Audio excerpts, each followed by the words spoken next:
school student Yi Boon just lost her mother who committed suicide, and moves in with her cheery aunt Young Hyeon Ok and her disapproving grandpa. At her new school, she meets her future bestie Bae Ok Hee, who is equal parts intimidating and adorable. In order to win her grandpa's love, Yi Boon becomes a veterinarian and takes over the family business. 15 years pass since then, and our story resumes in present time. Despite Yi Boon's efforts to shift their practice to house pets, their main source of income is cows and pigs. Unfortunately, Yi Boon has a tumultuous relationship with livestock, particularly of the bovine kind, and on one such visit, her patient sends her flying through the streets. This is where the show introduces its other protagonist, violent crimes officer Moon Jang-yeol. Recently transferred to the countryside, Jang-yeol's goal is to return to Seoul within a month. His team leader Won Jong-muk laughs at his lofty dreams since nothing happens in their quiet town, and proving his point, all the officers head out for their newest assignment, directing traffic. While everyone else busies themselves with the once-in-a-century meteor shower, Yi Boon goes out on another, farm call, to examine a pregnant cow. However, this ordinary night turns extraordinary when a bright light crashes into them and sends Yi Boon flailing through the air. She wakes up at home 3 days later, and to her horror, she starts seeing her pet's memories when she touches their butts. Modern science offers her no explanation for her rather unbelievable situation, so Yi Boon seeks out neighborhood shaman Park Jong-bae for help. He tells her that a deity has chosen her, and to avoid disaster, she must perform a rite. Yi Boon gawks at his solution, but that very day, her grandpa comes home with an injured back. Guess it's time for a career change. Accepting her fate with reluctance, Yi Boon performs the rite alongside Jong-bae, but her flimsy faith wavers further when he orders her to walk across straw cutters. She asks him to demonstrate first, and Jong-bae's ruse falls apart as he hurts himself and fails to summon his deity, aka General MacArthur. Yi Boon demands her money back, and Jong-bae asks if he can keep just enough for his kids' K-pop lessons in Australia. Yi Boon turns to the internet next for answers and discovers the idea of psychometry. She wonders if her powers work on humans and tests her theory on a pickpocket she spots on the bus. When the first tap fails, she goes in for another, but a hand reaches out and cuffs her. It's Jang-yeol, and he looks disgusted at the pervert he just caught. At the station, Jang-yeol interrogates Yi Boon, who decides to go the brazen route, but her bravado crumbles when he pulls out the video he took of her committing the crime. She attempts to steal the phone, but that flops as well, so she tells him the truth: "I have superpowers." Jang-yeol gives her a scathing look, and Yi Boon rescinds her comment. Aunt Hyeon Ok hears of Yi Boon's arrest, but instead of rushing out to help her niece, she dresses up to see her old flame, Jong-muk.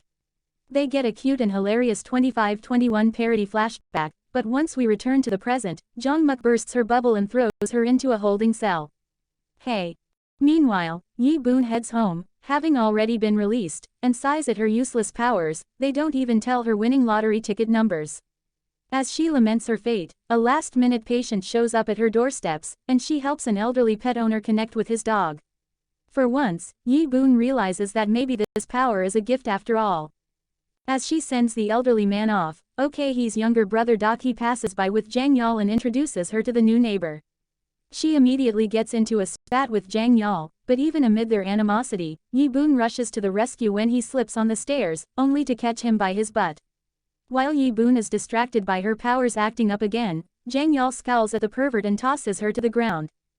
Despite the sore back and new pervert label, Yi Boon's power brings her good fortune as word quickly spreads of her uncanny ability to diagnose a pet's problem. One of her many new customers is convenience store employee Kim Sun-woo, whose beauty literally blows Yi Boon away. Later that night, the farmer from the meteor shower accident appears for another cow-related trouble, and Yi Boon learns that she wasn't the only one endowed with psychic abilities. The farmer warns her that using the powers too much will cause hair loss, which he experienced firsthand.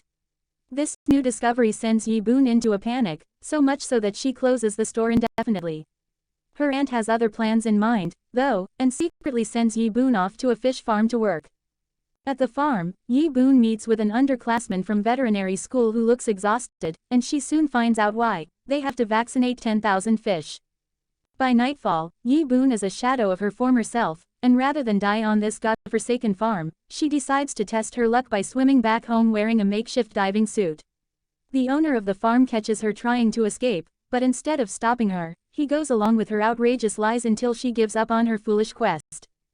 Back in town, Jang Yal makes a name for himself as the white powder weirdo, eating everything from salt to rat poison in hopes of finding drugs. His hunt for a case leads him to the fish farm, and he stumbles across a suspicious sighting, a possible drug exchange. Without an ounce of doubt, he calls for a raid, and as fate would have it, he runs into Yi Boon, who walks out looking like a zombie while holding a syringe. She's just been upgraded from pervert to druggy pervert in his books. The raid, unfortunately, is a total bust since the drugs Jang Yal saw are actually fish food.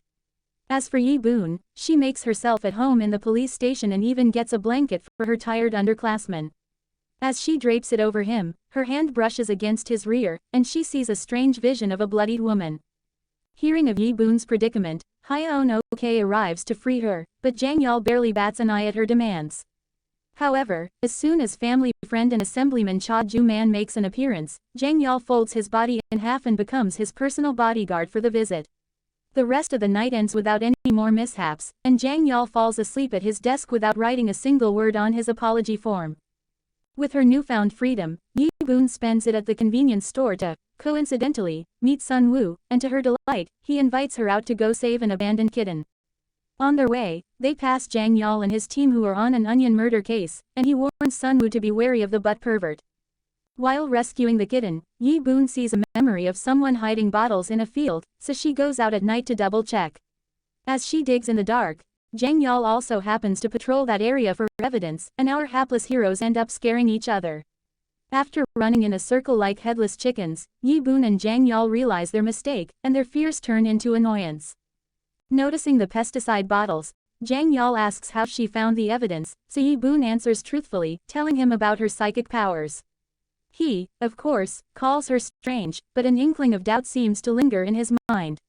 Elsewhere, the underclassman drags a woman into the woods, and at that moment, Yi Boon realizes that her powers work on humans, too, which means the scary memory she saw at the police station was real.